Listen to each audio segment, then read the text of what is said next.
Okay guys, napagana na natin yung cooling eme nitong electric fan na 'to.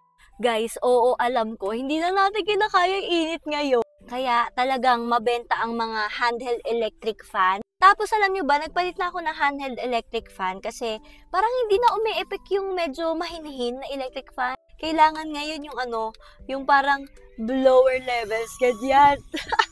Alam na alam nyo na ito yung ginagamit ko lately and super favorite ko to dahil purple yung kulay tapos ang lakas niya. Pero guess what? May nakita tayo sa TikTok shop. Another purple electric fan. Tapos ang cute niya, tingnan nyo. Medyo mas malaki lang dito sa ginagamit ko. Pero ayan siya. Para siyang merong cooling plate dito. Hindi ko alam kung medyo nakakatulong siya. Pero ang nabalitaan ko dito, 8,000 mAh. Totoo ba? Yung gamit ko kasi na ito, 4,000 lang siya. So, ito, doble. Kung yung isa ay nagagamit ko for 3 hours to 4 hours of continuous use, edi ko 8,000 mAh to, edi doble.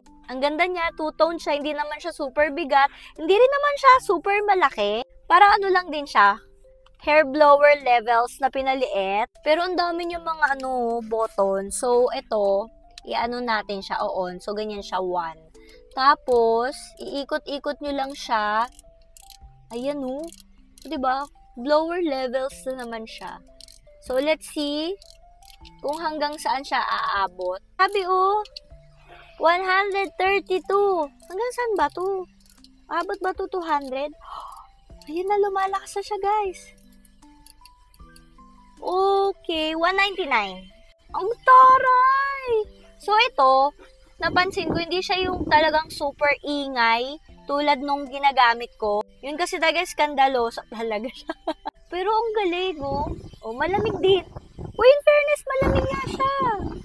Tingnan natin mamaya, i-testing natin siya sa labas. Kung talagang malamig na malamig, pero ayan siya.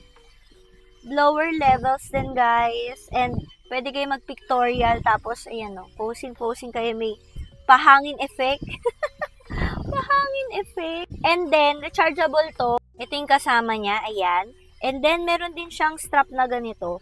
Iniisip ko kung ilalagay ko pa or wag na lang. Pero kung para hindi siya malaglagan, lalagay na natin. Mura lang to. Like, parang nasa, lang siya, 400 plus ngayon, naka-sale. So, iti-test out natin. Chinarge ko siya. Kanina naka 100%. Ngayon, 98% na siya.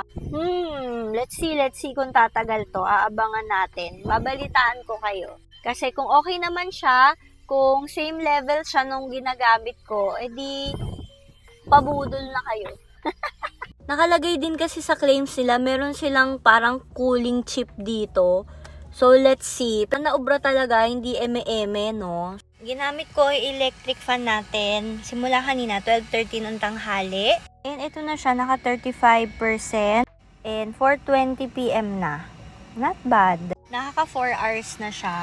Pero okay pa rin siya, yung battery niya, hindi pa lowbat.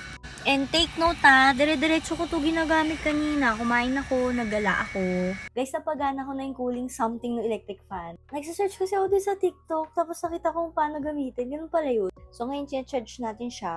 5 PM naka 6% na lang siya. So, hindi ko siya super ni-lowbat. Pero yun, ang tagal ng battery niya. So, ganito yung gagawin nyo. On nyo muna. Tapos, long press nyo.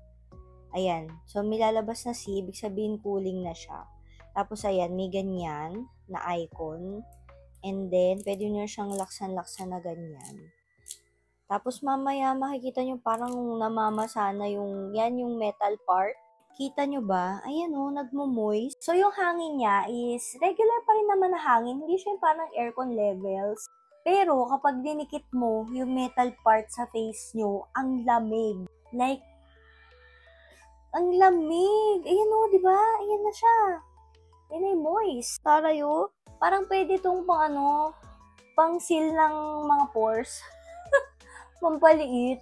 Ang taray, ang lamig. Ang mura lang nito.